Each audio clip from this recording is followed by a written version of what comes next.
सुन रहे हैं अनुभव 2.0 दिल्ली।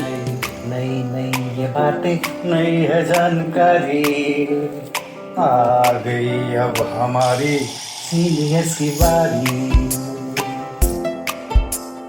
इनके अनुभव से अपनी बदली दुनिया सारी, टाटा टाटी नाना नानी करते बातें प्यारी। सुन लो तुम, समझ लो तुम, हाँ सुन लो तुम, समझ लो तुम, बात ये हमारी। खुश रखोगे इनको तो होगी खुशी तुम्हारी। नई बातें हैं ये देखो, नई जानकारी, आ गई अब हमारी सीनियर्स की बारी। किससे कहानियां, सेहत और विज्ञान की बातें, रेडियो कार्यक्रम अनुभव में सीनियर्स की बात, सीनियर्स के साथ।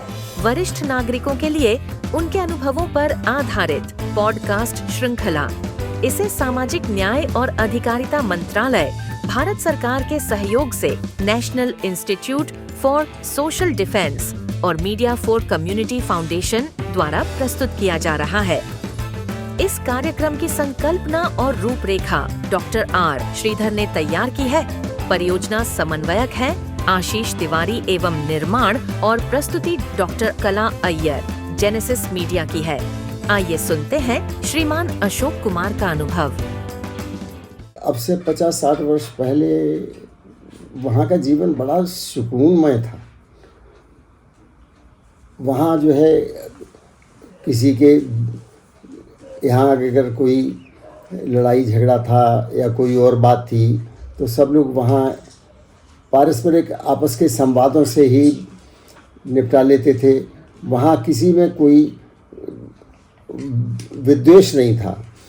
लोग बड़े बूढ़ों की बात मानते थे, पंचायतें होती थीं।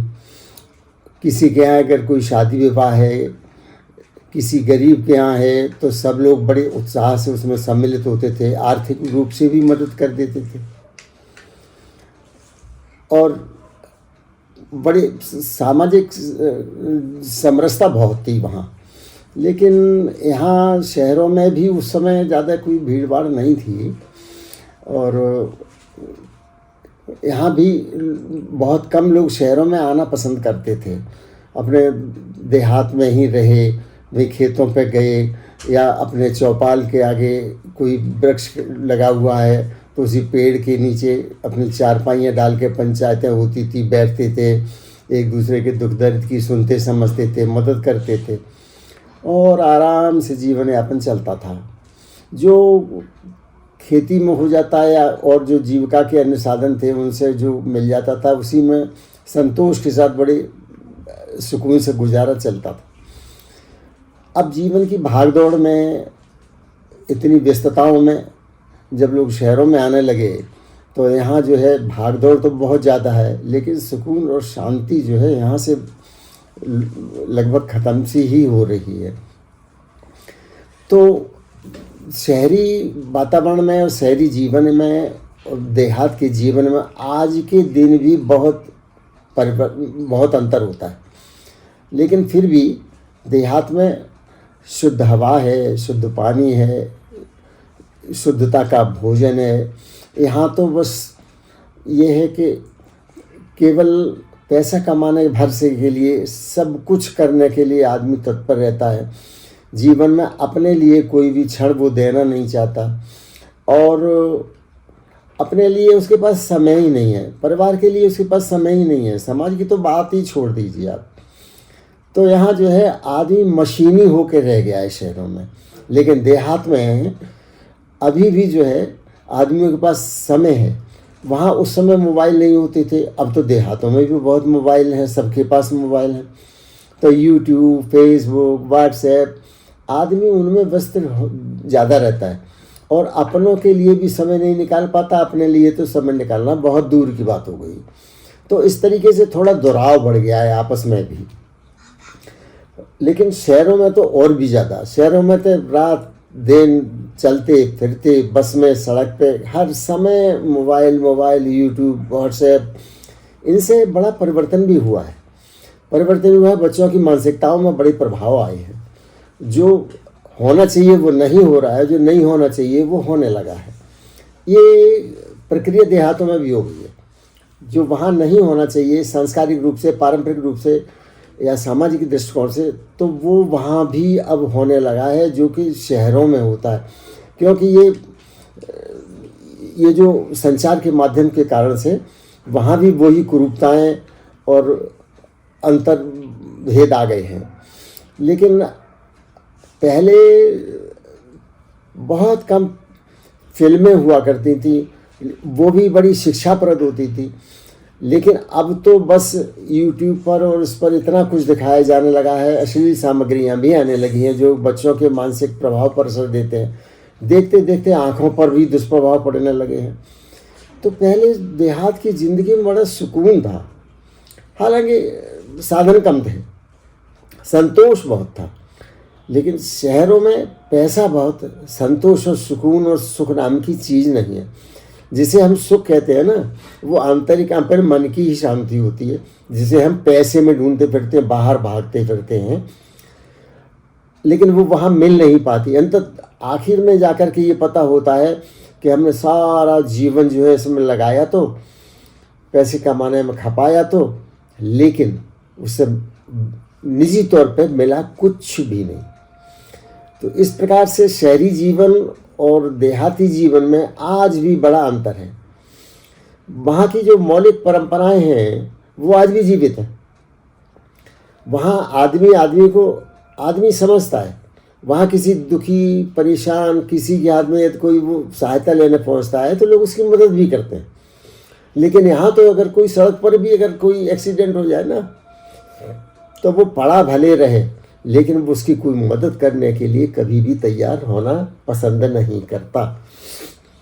क्योंकि आदमी सोचता है मेरे पास समय नहीं, मेरे पास इतना कुछ भी नहीं है कि जो मैं इसके लिए समय दे सकूं। पैसा तो बड़ी दूर की बात है। लेकिन देहात में आज भी वहाँ हर काम में एक दूसरे की मदद करने के लिए तैयार होते हैं। अगर किसी का कोई परेशानी है, कोई दिक्कत है, तो वहाँ आज भी लोग सामूहिक तौर पर लोग जुट जाते हैं। और तब तो कोई संचार का माध्यम भी नहीं था, तब तो एक दूसरे की बातें सुन के ही समाचार आपस में एक दूसरे से संवाद करके ही पहुंचते थे। तो वहाँ के जीवन में यहाँ के जीवन में बहुत अंतर है। ये तो यहाँ जीने के बाद पता चलता है कि वो जीवन अच्छा था और ये जीवन क्या है। इस प्रकार से हम ये तुलनात्मक रूप से ये कह सकते हैं कि ग्राम्य जीवन जो है परिवर्तित तो होते हुए भी आज भी वहाँ काफ़ी अच्छा है। लेकिन शहरी जीवन यहाँ सब कुछ धन साधन संपन्नता सब कुछ होते हुए भी आज भी मौलिक रूप से, आंतरिक रूप से, आत्मिक रूप से उतना समृद्ध नहीं है। तो इस प्रकार की जो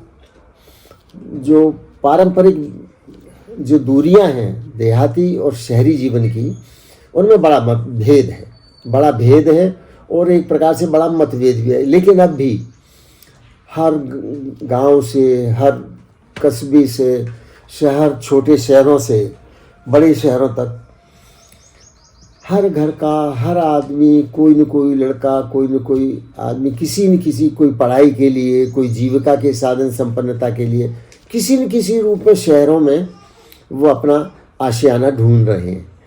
और यहाँ आकर वो पैसा भी कमाते हैं, संपन्नता भी होती है, सब कुछ होता है, घर मकान भी बना लेते हैं, सब कुछ हो जाता है। लेकिन उसके बाद भी अगर वो अपनी ज़मीन से जुड़े हुए नहीं रहते तो उनके अंदर की जो संतोष है, सुख है, शांति है, वो नहीं मिल पाता। पहली चीज़ तो ये है कि देहात में सब एक भाषा, एक बोली, पहना ओढ़ाव, सबसे एक साम्यता होती थी और अभी भी होती है। लेकिन यहाँ आने के बाद कोई बिहार का है, कोई बंगाल का है, कोई कहीं का है, कोई कहीं का, विभिन्न लोग विभिन्न जातियों के विभिन्न परिवेशों से आते जाते हैं। तो कोई कहीं रह रहा है, कोई कहीं रह रहा है, तो उनमें एक साम्यता, एक समरूपता का दर्शन नहीं होता। तो इस प्रकार से उनकी भाषा, बोली, पहना ओढ़ाव, खान पान, रहन सहन काफ़ी कुछ बदलता चला जाता है। तो इस प्रकार से के जीवन यापन में और उस जीवन यापन में बहुत अंतर है। लेकिन अभी भी खुशी की बात यह है कि जो लोग शहरों में आए हुए, बसे हुए रह रहे हैं, उनमें भी एक सबसे बड़ी अच्छाई ये है कि आज भी वो अपने ज़मीन से जुड़े हुए हैं। कोई त्यौहार हो, कोई बड़ा उत्सव हो, विवाह हो, शादियां हो, कोई घटना हो, बड़ी दुर्घटना हो, छोटी दुर्घटना हो, तब भी यहाँ से जो देहात से लोग आए हुए हैं वो अपने संसाधन बस, ट्रेन या जो कुछ भी जैसे भी उपलब्ध होता है वो उसे पकड़ करके वो वहाँ जा कर के वहाँ उनमें सम्मिलित होते हैं।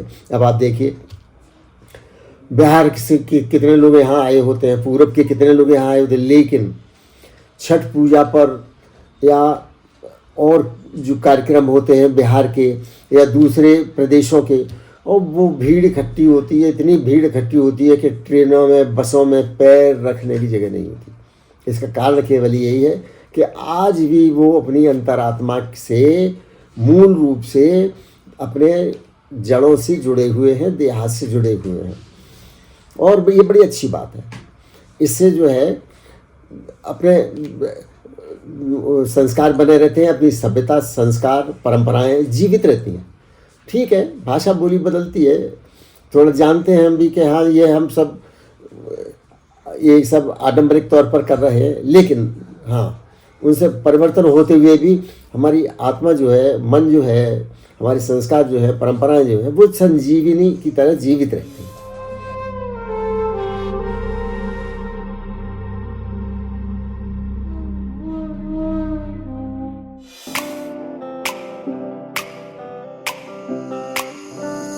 नई नई नई ये बातें, नई है जानकारी, आ गई अब हमारी सीनियर्स की बारी। इनके अनुभव से अपनी बदली दुनिया सारी, टाटा टाटी नाना नानी करते बातें प्यारी। सुन लो तुम, समझ लो तुम, हाँ सुन लो तुम, समझ लो तुम, बात ये हमारी। खुश रखोगे इनको तो होगी खुशी तुम्हारी।